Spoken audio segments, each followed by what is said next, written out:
سونے کے وقت کی کئی سنتیں ہیں، ان میں سے ایک یہ ہے کہ سونے کے وقت دروازے بند رکھے جائیں۔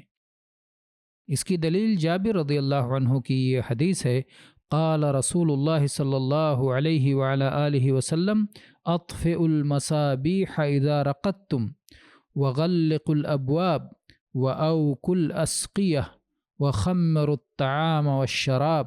اس حدیث کو امام بخاری نے 5624 نمبر پر اور امام مسلم نے 2012 نمبر پر روایت کیا ہے۔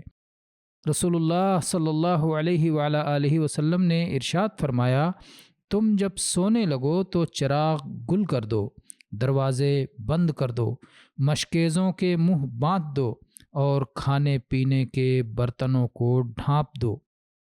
دروازوں کو بند رکھنے کا حکم دینے کی حکمت یہ ہے کہ ایسی صورت میں شیاطین داخل نہیں ہو سکتے، جیسا کہ جابر رضی اللہ عنہ سے مروی ایک اور حدیث میں آیا ہے، قال رسول اللہ صلی اللہ علیہ وعلی آلہ وسلم وَأَغْلِقُوا الْأَبْوَابَ وَاذْكُرُوا اسْمَ اللَّهِ فَإِنَّ الشَّيْطَانَ لَا يَفْتَحُ بَابًا مُغْلَقًا۔